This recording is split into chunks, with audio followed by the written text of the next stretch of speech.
Assalamualaikum warahmatullahi wabarakatuh.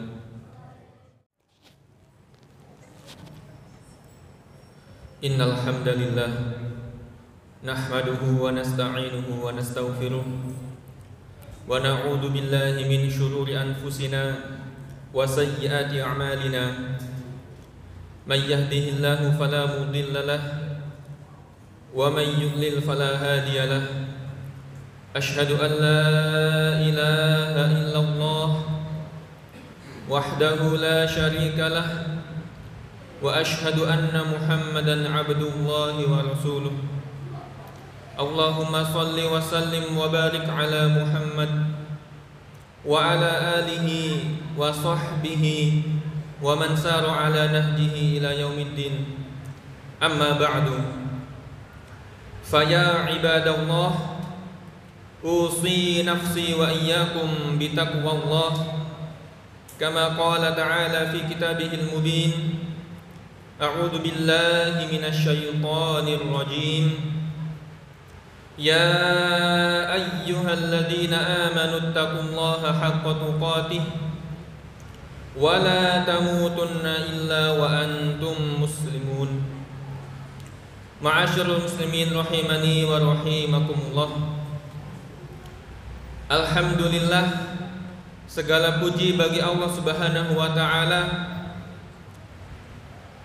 yang mana kita telah diberikan berbagai macam nikmat, terutama nikmat hidayah, sehingga kita dijadikan seorang yang mukmin, seorang yang muslim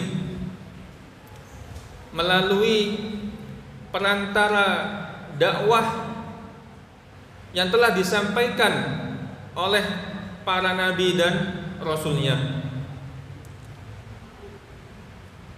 Di dalam menyampaikan dakwahnya, para rasul yang diutus oleh Allah Subhanahu wa taala demi menyebarkan Islam, demi menyebarkan rahmat untuk seluruh umat manusia, tentu mereka mengalami berbagai macam cobaan, baik itu cobaan dari keluarga mereka sendiri, cobaan dari masyarakatnya, maupun dari pemimpin-pemimpin raja-raja yang melawan dakwah yang disampaikan oleh para rasul alaihi wassalam. Ma'asyiral muslimin rahimani wa rahimakumullah. Untuk menguatkan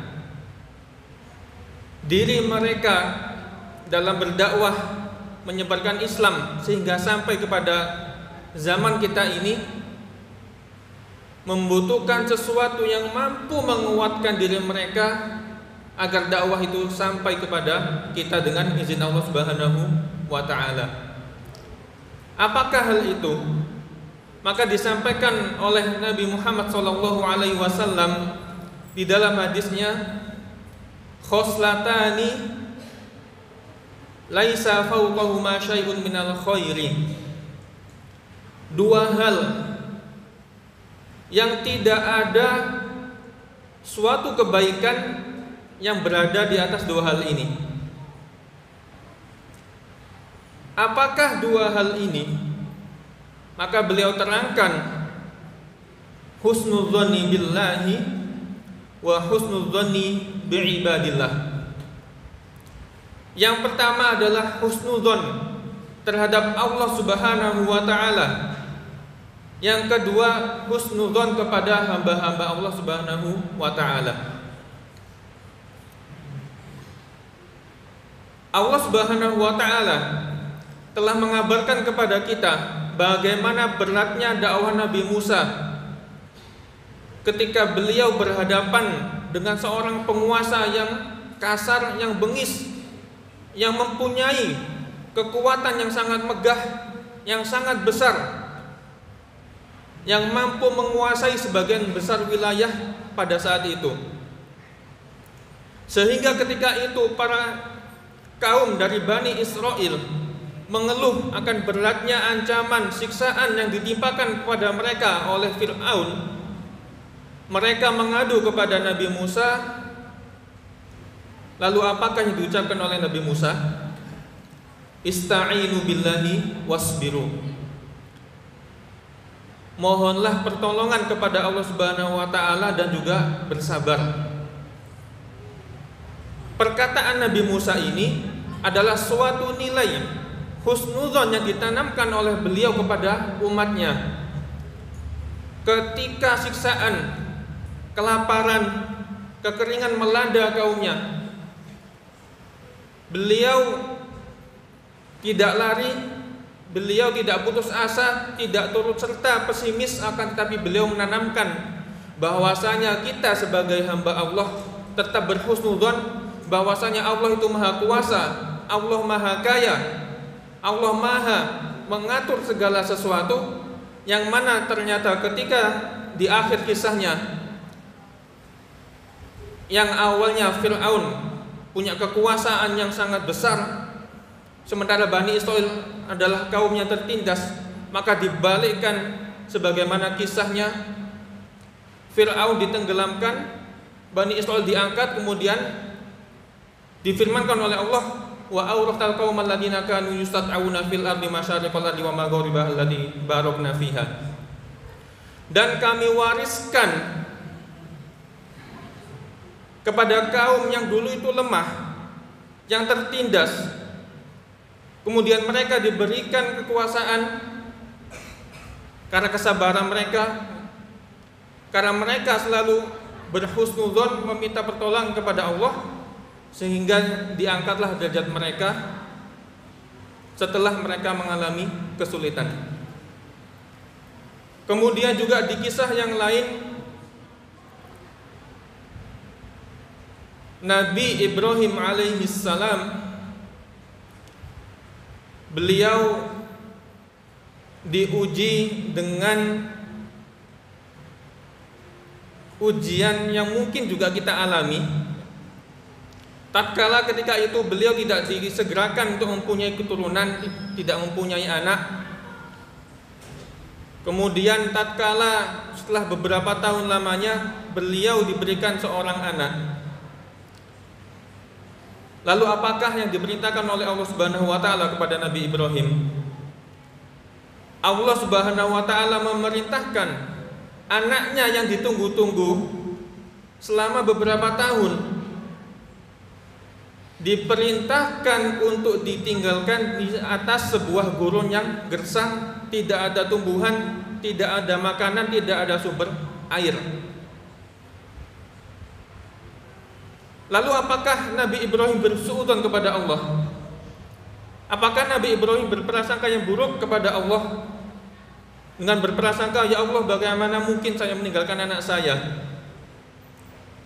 apalagi di tempat yang kering, yang gurun, tidak ada air dan lain sebagainya? Bukan seperti itu, akan tetapi Nabi Ibrahim berhusnudzon, walaupun secara naluri, secara akal tidak mungkin bisa hidup di tempat seperti itu, apalagi ketika masih kecil. Akan tetapi dengan kuasa Allah Subhanahu wa taala diturunkan atau dikeluarkan mata air yang sekarang kita kenal dengan Zam-Zam. Kemudian ketika anak tersebut telah besar, turun perintah lagi kepada Nabi Ibrahim untuk menyembelih anak beliau. Sebuah perintah yang menurut akal sehat tidak mungkin. Akan tetapi Nabi Ibrahim tetap berhusnudzon kepada Allah Subhanahu wa taala. Walaupun dengan berat hati, dengan penuh dengan perjuangan, beliau berusaha untuk menyabarkan dirinya sehingga beliau mampu melaksanakan perintah Allah, yang mana hal ini menjadi sebuah kabar gembira. Diangkat nama beliau, karena kesabaran beliau digantikan anaknya dengan seekor domba, yang ketika itu Nabi Ibrahim diangkat menjadi sebuah umat, menjadi bapak bagi para nabi-nabi. Ma'asyiral muslimin rahimani wa rahimakumullah. Sesungguhnya sangat banyak sekali kisah-kisah di dalam Al-Quran yang mana ketika keyakinan itu tumbuh didasari oleh husnudzon kepada Allah Subhanahu wa taala. Lalu pertanyaannya, apakah kita telah meneladani sifat-sifat yang telah diceritakan dan disampaikan Allah di dalam Al-Quran? Ketika mungkin kita ditimpa musibah, apapun variasi musibahnya, sudahkah kita berhusnudzon kepada Allah Subhanahu wa taala? Ketika kita sedang sulit dalam ekonomi, apakah kita semakin mendekatkan diri kepada Allah, semakin memperbanyak sujud kita kepada Allah, ataukah kita malah mendatangi orang-orang yang mohon maaf dikatakan sebagai orang pintar dalam tanda kutip? Nabi Muhammad SAW suatu ketika mengunjungi salah seorang sahabat, yang mana sahabat ini ditimpa suatu penyakit yang cukup parah, sehingga sahabat ini pesimis akan kesembuhan beliau. Tatkala Nabi Muhammad datang, kemudian sahabat ini mengeluhkan, maka apakah yang diucapkan oleh Nabi Muhammad SAW? Maka beliau mengucapkan, tahurun insyaallah. Ketika tidak ada lagi harapan, ketika sulit sekali, maka Nabi Muhammad memberikan sebuah pandangan bahwasanya dengan penyakit ini, maka hal inilah yang akan menghapus dosa-dosa kita yang telah lalu. Siapakah di antara kita yang tidak pernah lepas dari dosa? Siapakah dari kita yang maksum dari kesalahan? Tentu tidak ada. Maka segala macam cobaan itulah yang nanti akan menjadi pahala penghapus dosa kita ketika di akhirat kelak. Maka tidak heran di dalam suatu kisah, ketika di akhirat nanti ada orang yang pahalanya sangat banyak karena diberikan berbagai macam kemudahan untuk beribadah, kemudian diperlihatkan ada orang yang ketika di dunia ditimpa berbagai macam cobaan musibah, ternyata dari musibah itu digantikan oleh Allah Subhanahu wa taala menjadi pahala yang sangat banyak, yang sangat besar, sehingga orang yang ketika di dunia tadi mendapatkan nikmat berbagai macam, ya, menyampaikan kepada Allah, mengadu, ya Allah, andaikan saja dahulu ketika saya di dunia saya ditimpakan musibah sebagaimana mereka ditimpa musibah. Ma'asyiral muslimin rahimani wa rahimakumullah. Tentu dengan berhusnudzon kepada Allah, maka hal inilah yang menjadi penguat baik bagi diri kita, anak-anak kita, saudara-saudara kita, masyarakat kita. Bahkan sebagaimana kisah yang telah disebutkan tadi, para nabi dan juga rasul, ketika mereka berhusnudzon, maka mereka tetap melangkah tidak ragu sebagaimana diperintahkan Allah Subhanahu wa taala. Bisa kita bayangkan kalau saja para nabi dan rasul kita berhusnudzon kepada Allah, tidak akan ada dakwah mereka sampai kepada kita. Tidak akan terjadi sebagaimana dikisahkan di dalam Al-Qur'an. Siti Maryam dahulu beliau dikenal sebagai orang yang solihah, dilahirkan hidup di dalam keluarga yang solihah, akan tetapi diuji oleh Allah Subhanahu wa taala dengan mengandung anak tanpa adanya suami. Kalau beliau tidak berhusnudzon, beliau bisa saja menggugurkan, beliau bisa saja melakukan hal-hal yang tidak dibenarkan oleh syariat, akan tetapi dengan kesabaran beliau, dengan husnudzon beliau, maka diangkatlah nama beliau dan juga anaknya, waja'alna bana Maryam wa ummah ayah. Maka kami jadikan anak beliau dan juga ibunya itu menjadi sebuah peringatan, menjadi sebuah ayat bagi umat-umat yang kemudian. Maka dari itu, ma'asyiral muslimin rahimani wa rahimakumullah, marilah kita selalu berhusnudzon kepada Allah Subhanahu wa taala agar kita senantiasa diberikan kesabaran di dalam menempuh berbagai macam ujian yang mungkin tanpa kita sadari berbagai macam bentuknya, sehingga kita bisa digantikan atas husnudzon kita terhadap musibah ini mendapatkan pahala kelak di akhirat. Amin ya rabbal alamin. Barakallahu li wa lakum fil Qur'anil azim wa nafa'ani wa iyyakum bima fihi minal ayati wa dzikril hakim wa taqabbalallahu minni wa minkum tilawatahu. Aqulu qouli hadza wa astaghfiruh wa atubu ilaihi fa innat ta'iba minadz dzambi kaman la dzambalah.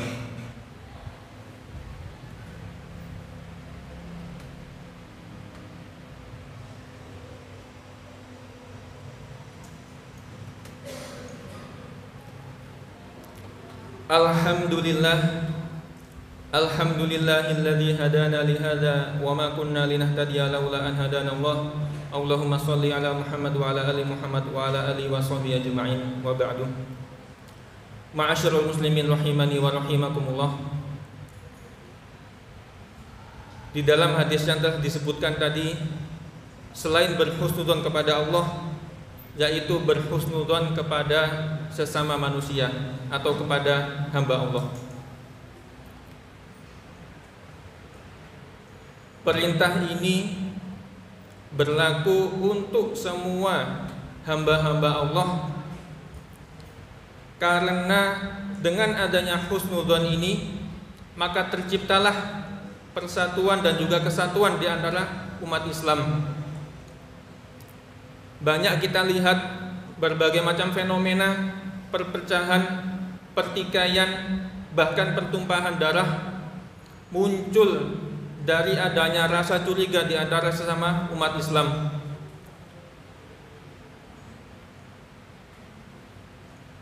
Hal ini bahkan terjadi di dalam organisasi keislaman, institusi lembaga keislaman.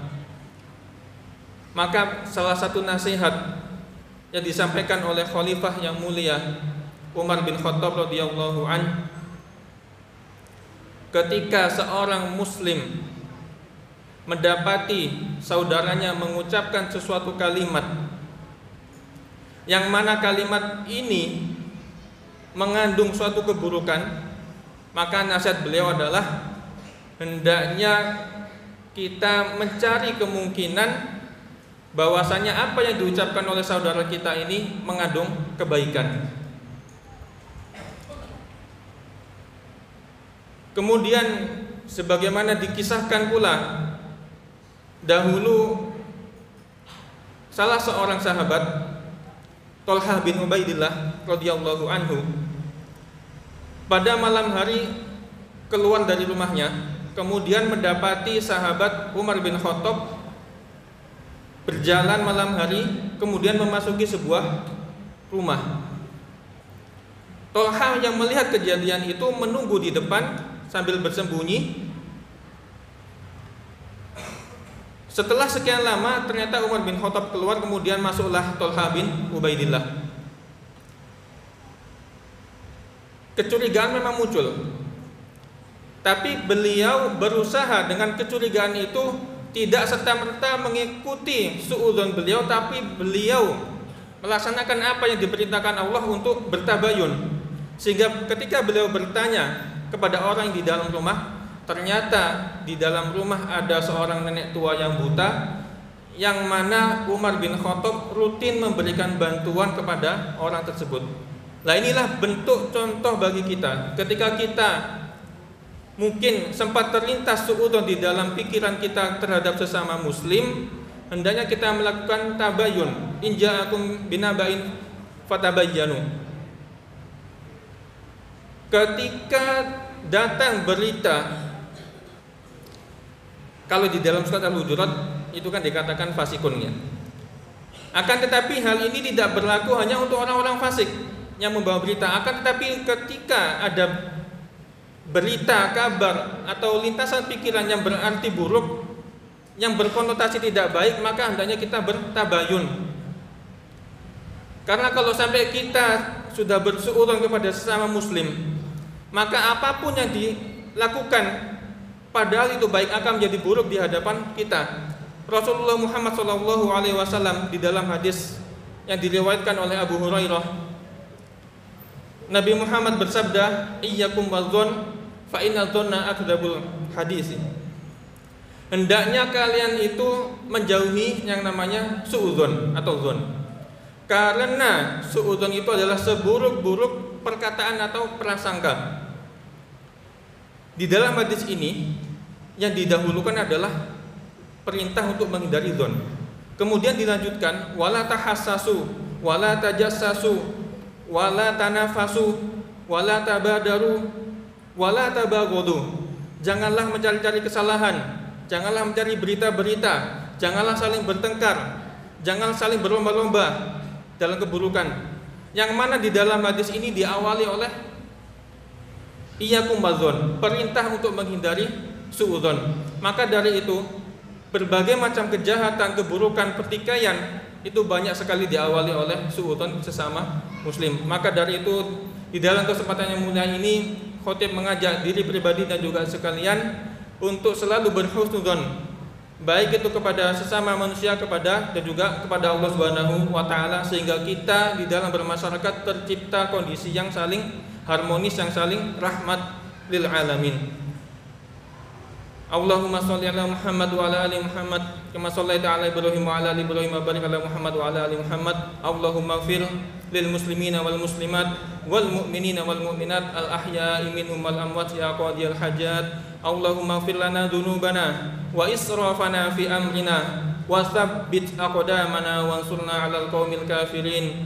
Rabbana ighfir lana wa li ikhwanina alladhina sabaquna bil iman wa la taj'al fi qulubina ghillan lil ladzina amanu rabbana innaka ra'ufur rahim. Rabbana zalamna anfusana wa illam taghfir lana wa tarhamna lanakunanna minal khasirin. Rabbana la tuzigh qulubana ba'da idh hadaitana wa hab lana min ladunka rahmah innaka antal wahhab. Allahumma aslih lana dinana alladhi huwa ismatu amrina wa aslih lana dunyana allati fiha ma'ashuna wa aslih lana akhiratana allati ilaiha ma'aduna waj'alil hayata ziyadatan lana fi kulli khair wal mauta rahatan lana min kulli syarr.